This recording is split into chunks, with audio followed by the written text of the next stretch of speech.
제가 직장을 다닐 때였습니다. 직장을 다닐 때 이제 결혼한 형님들이 많았습니다. 그 형님들이 이제 결혼하고 자녀를 놓고 직장에 오면 계속 피곤해하는 겁니다. 계속 피곤해하는 모습을 보면서 저는 이제 결혼을 늦게 했습니다. 이제 30대 중반 넘어서. 그러니까 그 마음을 알 수가 없죠. 그래서 저는 꾀병인 줄 알았어요. 일하기 싫어서 지금 꾀병을 부리나. 그래서 그 형님들에게 장난 스러운 말투로 아니 일하기 싫어서 너무 티내는 거 아니냐고 제가 이렇게 얘기를 했습니다. 그러니까 그 형님들이 저에게 너도 자녀를 낳아봐라. 그럼 다 알게 된다. 너무 피곤해 죽겠다. 이렇게 이야기를 하는 거예요. 그러면서 이제 막 대화를 이어가는데 어떻게 하다가 이 형님들이 자녀의 어떤 그 사랑에 대해서 이제 이야기를 하게 되었습니다. 그러면서 이 형님들이 그러는 거예요. 너무나도 이 애들 때문에 짜증나고 화나고 스트레스 받아 죽겠는데 그래도 너무 사랑스럽다는 거예요. 그 당시 저는 이 말이 막 와닿지 않았습니다. 뭐 화가 나면 화가 나는 거고 짜증나면 짜증나는 거지. 짜증나고 화나는데 사랑스러운 건 또 무엇인가. 그런데 결혼하고 자녀를 낳아보니 지금까지 경험했던 그 모든 사랑과 비교할 수 없는 무조건적인 사랑이 무엇인지를 알 수 있었다는 거죠. 성경에서 말하는 그 하나님의 사랑이 이런 거구나. 새로운 사랑의 영역이 이러한 것이구나 라는 것을 깨닫게 되었습니다. 물론 저희 집에도 이제 두 자녀가 있는데요. 참 화나고 스트레스 받을 때가 있습니다. 종종.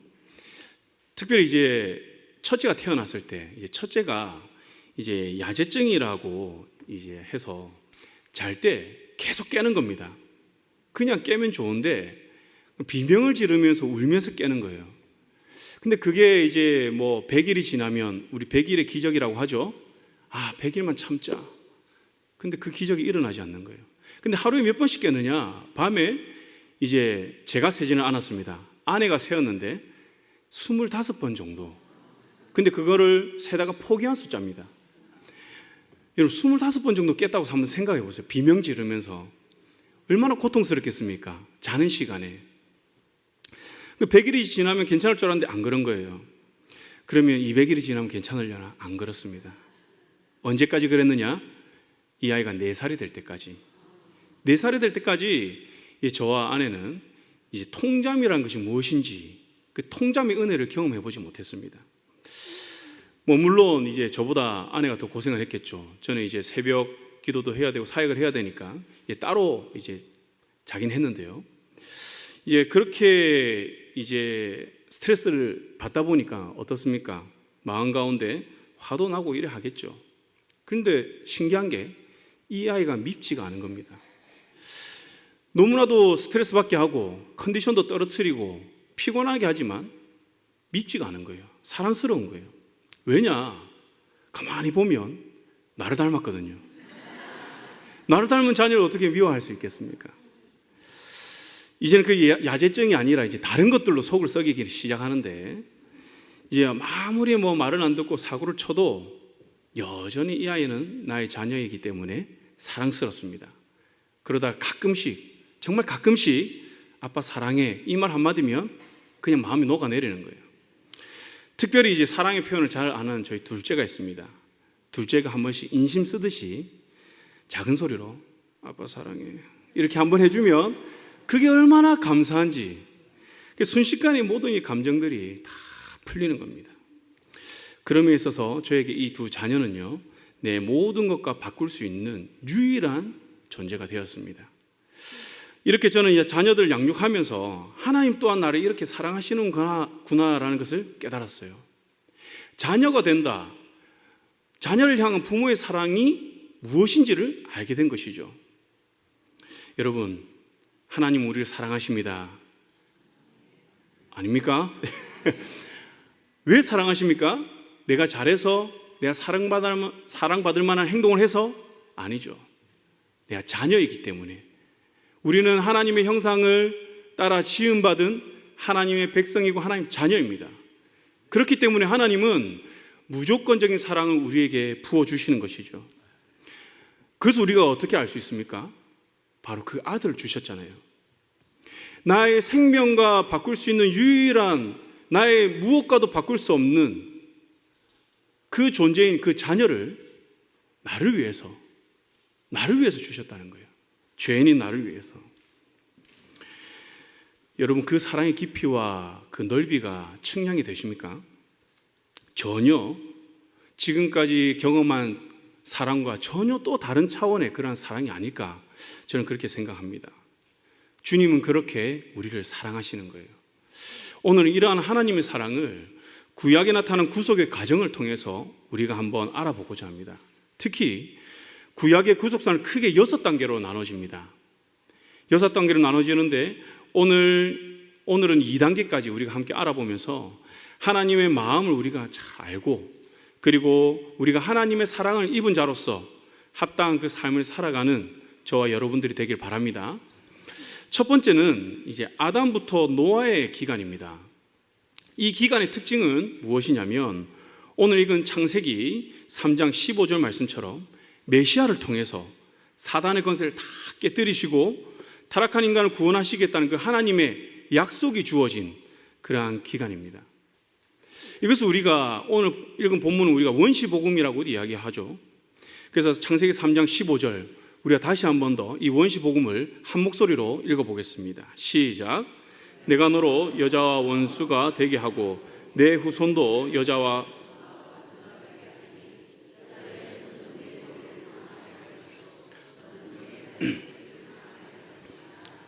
아멘. 이 말씀은 하나님께서 뱀을 저주할 때 하신 말씀입니다.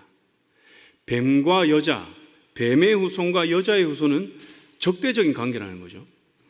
뱀의 후손은 여자의 후손의 발 뒤꿈치를 상하게 합니다. 그런데 여자의 후손은 뱀의 무엇을 상하게 하죠? 머리를 상하게 하신다고 합니다. 여기서 우리가 눈여겨볼 표현이 두 가지가 있습니다. 무엇이냐면 먼저 여자의 후손입니다. 우리는 보통 후손이라고 하면 무엇을 떠올립니까? 또 많은 자녀들, 자손들을 떠올리기 십상이죠. 그런데 하나님께서는 이 후손을 말씀하실 때 자르아흐라는 이 단수형 표현을 통해서 바로 한 사람, 그 한 사람이 누구죠? 예수 그리스도, 하나님의 아들, 이 예수 그리스도를 통해서 사단의 세력을 무력화시키고 하나님의 백성을 위한 구속을 완성시키겠다라고 약속을 하시는 겁니다. 물론 예수 그리스도가 이 땅에 오시기까지는 하나님께서는 노아, 아브라함, 모세, 기타 많은 믿음의 사람들을 통해서 하나님의 구속의 그 계획을 하나님의 그 계획에 맞춰서 하나하나 실행해 나가십니다. 그런데 이들은 이 인류의 이 죄에 대한 문제, 이 본질적인 문제를 회복할 수가 없는 것입니다. 이 죄에 대한 본질적인 문제를 해결할 수 있는 분이 누굽니까? 바로 한 분, 예수 그리스도밖에 없다는 것이죠. 그래서 하나님께서는 나의 아들 예수 그리스도를 이 땅에 보내주심을 통하여서 하나님의 구속을 완성시키겠다, 이렇게 약속을 합니다. 언제 이 약속을 하죠? 우리 인류가 타락하자마자. 다시 말하면 하나님께서는요, 이 구원의 계획을 너희 어떻게 하는지 한번 두고 보자, 기다렸다가 잘하고 있네, 그럼 내가 구원해 줄게, 이게 아니라 타락함과 동시에 하나님께서는 구원의 계획을 우리에게 알려주시는 겁니다. 어떻게 구원할 것이다. 그리고 이 여자의 후손인 예수 그리스도가 뱀을 어떻게 한다고 합니까? 두 번째 표현에 해당하는데요, 머리를 상하게 할 것이다 라고 이야기합니다. 이는 때리다, 눌러 뭉개다라는 의미가 있습니다. 여러분, 조금 이제 잔인한 표현이 될 수 있지만 여러분 혹시 뱀의 머리를 뭉개 보셨습니까? 저는 뭉개 봤습니다. 저는 이제 초등학교 때 이제 학교 가거나 시골이니까 이제 또 친구들과 놀다 보면 종종 길에서도 뱀을 만났습니다. 그리고 저수지에서 수영하다가도 고개를 돌려보니 뱀이 지나가고 있고, 그런 적이 몇 번 있었습니다. 그래서 저는 정말 성경적으로 살기 위해서 이 뱀을 볼 때마다 머리를 짓눌렀습니다. 여자의 후손은 뱀의 머리를 상하게 한다 하잖아요. 그래서 그 초등학교 시절에 이 뱀만 보면 너무 무섭기도 한데 돌과 막대기를 가지고 이 뱀의 머리를 뭉개버렸습니다. 여러분, 그 뱀은 어떨까요? 바로 죽습니까? 바로 안 죽어요. 막 꼬불꼬불하면서 어디로 도망을 갑니다. 그런데 중요한 건 그 뱀이 회생 가능합니까? 회생 가능하지 않습니다. 언젠가는 어디선가 그 비참한 모습으로 죽어 있다는 거예요. 이처럼 하나님께서는 이 표현을 통해서 뱀의 머리를 완전히 뭉개버림으로 사단의 세력을 어떻게 한다고요? 회복이 불가능하다. 회복이 불가능하게 만들어버릴 것이다 라고 우리에게 약속을 하는 겁니다. 그리고 이건 한 번 이루어지는 것이 아니라 이 표현은요, 미완료형으로 사용되었습니다. 다시 말하면 이 머리를 상하게 하는 일이 계속 지속될 것이다 라고 암시하는 것이죠. 즉 하나님께서는 약속하신 대로 여자의 후손인 그 그리스도에 의해서 사단은 결정적인 그 패배를 하게 됩니다. 그리고 오늘날에도 하나님의 백성인 성도들에 의해서 어떻게 해요? 이 사단의 세력들은 계속해서 패배한다는 것이죠. 그렇기 때문에 여러분, 사단은요, 우리가 두려워해야 되는 존재가 아닙니다. 우리가 대적하고 정복하는 존재입니다. 그들이 우는 사자와 같이 산기짤 찾고 있지만 그들의 한계는 우는 것까지라는 거죠. 그들 목줄에 매여 있어서 우리를 상하게 하지 못하는 것입니다. 이미 하나님께 제압당했기 때문에. 이는 하나님의 구속은 타락한 인간을 구원한다는 이 좁은 의미로만 사용되는 것이 아니라 사단의 세력을 완전히 깨뜨리고 하나님 나라, 창조의 그 세계를 다시 완전하게 회복한다는 그런 본질적인 목적을 가지고 하나님이 이 구원 계획을 이루어 나가신다는 겁니다. 그래서 역사 속의 그 구원의 과정을 보면요, 하나님 나라의 완성을 향해서 계속해서 나아가고 있는 것을 우리가 알 수 있습니다. 그리고 이는 메시아를 통해서 성취되고 이 시대에는 예수 그리스도를 믿는 하나님의 백성을 통해서 하나님은 계속해서 성취해 나가고 있는 줄 믿습니다. 이러한 하나님의 구속을 이루어가는 성도는 사단의 어떠한 도전과 유혹에도 두려워할 필요 없습니다. 우리가 이 세상을 살아가면서 어떠한 고난과 유혹과 핍박 가운데 우리가 두려워할 필요 없다는 것이죠. 낙심할 필요가 없습니다. 왜 그렇습니까? 하나님께서 이미 이기셨기 때문입니다. 우리에게 구원을 주셨기 때문입니다. 그 어떠한 존재도 우리에게 주어진 그 구원을 다시 회수하지 못한다는 거죠. 이러한 원시 복음을 하나님께서 먼저 선포함을 통해서 이제 인간의 역사 속에서 하나님의 그 구속 사역을 본격적으로 하나님은 이루어 가십니다. 이 하나님의 계획과 역사의 이 동기는 우리를 향한 그 사랑임을 우리가 꼭 기억하시기 바랍니다. 이제 인류의 역사는 구원받지 못한 사단의 백성과 구원받은 하나님의 백성으로 구분되어서 이제 이 역사가 진행됩니다. 그래서 우리가 창세기 4장, 5장에 나오는 가인의 자손, 셋과 에노스의 그 자손, 그리고 아담의 계보를 통해서 하나님은 우리에게 말씀하고 있는 것이죠. 그런데 우리가 주목할 것은 무엇이냐면 이제 노아의 때가 옵니다. 그 중간에는 뭐 어떤 다른 얘기가 없습니다. 근데 노아 시대에 와서 하나님께서 이 시대를 딱 주목하시는 거예요. 이때부터 이제 구속사의 두 번째 단계인 노아부터 아브라함의 기간이 이제 시작되는데요. 이 기간의 특징은 무엇이냐? 인류가 홍수로 인해서 큰 전환점을 맞이한다는 것입니다. 홍수 이전의 세대와 홍수 이후의 세대, 이렇게 나뉘는 것입니다. 이렇게 홍수로 인해서 인류가 나뉘게 된 이유가 무엇입니까? 세상에는 구원받은 백성과 구원받지 못한 백성이 함께 살아갔어요. 그래서 가인의 자손이 있고, 그리고 또 셋과 에노스의 자손, 그리고 아담의 자손이 쭉 나오면서 이들이 한 세상에서 살아가고 있다는 것을 하나님께서 보여주시죠. 그런데 문제는 무엇이냐면 구원받은 하나님의 백성이 사람의 딸, 다시 말하면 구원받지 못한 그 백성과 혼합하여 살아갔다는 것입니다. 그래서 그의 죄가 이제 다 찼다는 것이죠. 하나님의 백성들이요, 하나님께서 창조하신 그 하나님의 그 본성대로 하나님의 뜻을 이루며 하나님의 말씀대로 살아가는 것이 아니라 타락한 인간의 본성인 육신의 정욕에 따라 살아갔습니다. 안목의 정욕을 쫓아 살아갔습니다. 이생의 자랑을 위해서 이들은 살아가게 되었습니다. 이 하나님의 백성들은 겉으로는 하나님의 백성이라 불리었지만 하나님께서는 그들을 어떻게 보셨느냐? 바로 창세기 6장 5절 말씀을 보면요, 마음으로 생각하는 모든 계획이 항상 악했다라고 말씀하십니다.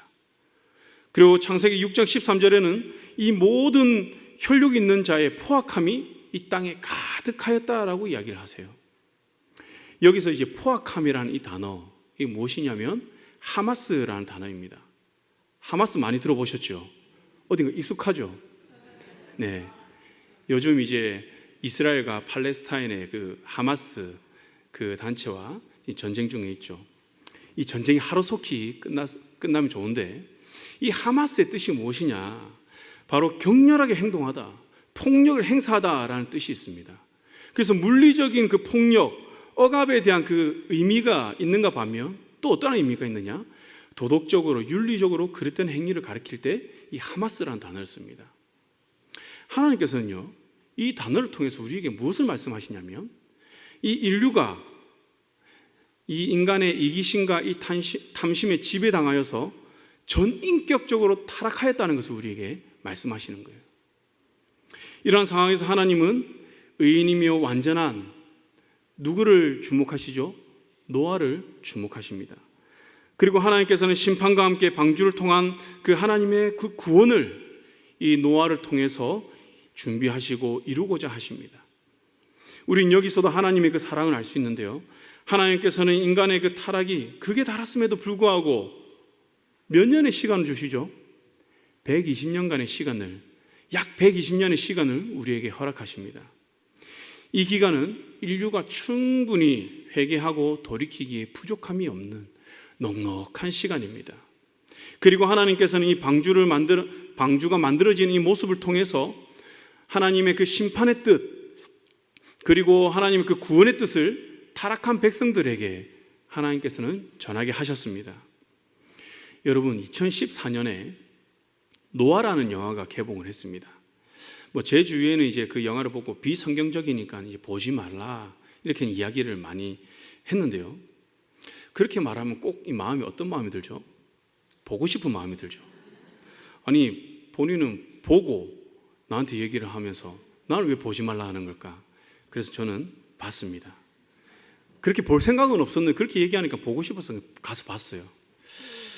물론 어떻게 영화가 성경의 이 모든 내용을 100% 담을 수 있겠습니까? 특히 삶의 그 세세한 부분들, 그리고 인간의 그 세세한 그 감정의 표현들을 이 성경에 나오지 않기 때문에 정확하게 다룰 수 없죠. 이 영화를 만든 이 작가의 어떤 그 상상력에 맡길 수밖에 없는 부분이기도 합니다. 그러나 저는 이 영화를 보면서 그렇게 생각을 했어요. 성경에 나오지 않는 부분이지만, 물론 비성경적인 부분도 있지만, 여기에서 표현하고자 하는 그 표현을 통해서 그리스도인이 한번 생각해보고 묵상해볼 부분도 있다라고 저는 느꼈습니다. 특히 저는 좀 인상 깊었던 게 무엇이냐면, 이제 세상의 그 인간들, 타락한 그 인간들이 이 방주가 지어지는 모습을 보았다는 거예요. 노아의 가족들이 뭐 하지? 하면서 이들을 찾아와서 이 뭐 하는지 보는 거예요. 그러면서 이들에게, 자신들에게 들어올 것을 계속 요구하는 겁니다. 그런데 이 노아의 가족들은 타협하지 않죠. 물론 그 가운데서 참 이게 노아가 그 고민하는 그 고뇌적인 부분을 이제 표현하는 부분도 있었는데요, 결국엔 노아는 하나님 뜻에 따라 그 길을 묵묵하게 갑니다. 그러면서 이 사람들은 이 방주가 다 지어진 모습까지 봅니다. 그런데 이것을 보면서 그들은 어떻게 하냐면, 자신들이 이걸 보고 돌이키는 게 아니라 자신의 욕심대로 나의 어떤 그 목적을 이루기 위해서 이 방주를 빼앗고자 하는 거예요. 이처럼 하나님의 말씀을 듣고 깨닫지 못하는 모습들, 이것을 예레미야서 6장에 보면요, 어떻게 표현하냐면 할례받지 못한 귀라고 이야기를 합니다. 하나님 말씀을 들었지만 그것을 깨닫지 못하는 거예요. 그것을 나에게 요구로 여긴다고 성경에서는 표현을 합니다. 이러한 모습은 현 시대에서도 우리가 볼 수 있죠. 하나님께서는 지금도 교회라는 이 방주를 통해서 하나님의 심판을 알리심과 동시에 구원의 길도 열어주셨습니다. 그런데 많은 사람은 교회를 핍박하기도 하고, 또는 많은 그리스도인이라고 하는 사람들이 자신의 목적을 이루기 위해서 자신의 어떠한 그 수단으로 이 교회를 또는 하나님을 이용하기도 한다는 것이죠. 하나님 말씀을 온전히 듣지 못하는 사람도 있다는 것입니다. 많은 교회와 성도의 삶에서 복음을 위해서, 하나님의 영광을 위해서라고 하면서 종종 그 과정들을 보면 전혀 복음적이지 않은 모습들을 볼 수가 있습니다. 노아 시대의 하나님 백성도 그렇죠. 그들은요, 네피림이었습니다. 고대의 명성 있는 자들이고 용사였습니다. 사회적으로 영향력 있는 사람들이었고 능력이 있는 지도자들이었습니다. 그런데 그들의 삶의 과정은 어떻습니까? 전혀 복음적이지 않아요. 그들 안에서는 이렇게 이야기할 수 있죠. 하나님께서 우리에게 축복 주셨다. 그러나 하나님께서 그렇게 보지 않았다는 거예요. 자신들이 하나님의 자녀라는 그런 착각은 했는지 모르지만 이들은요, 그들의 마음을 면밀히 살펴보면 자신의 이 신분을 이용하여서 지위를 행사하였고 자신을 위해서 하나님을 이용했다는 것입니다. 이런 그들에 대해서 하나님께서는 포악하다, 하나님의 땅을 파괴하는 자다라고 말씀을 하신 것입니다. 하나님이 이들을 창조 세계를 파괴하는 자, 또 심판의 대상으로 하나님은 여기셨습니다. 그러나 정말 감사한 것은 무엇이냐?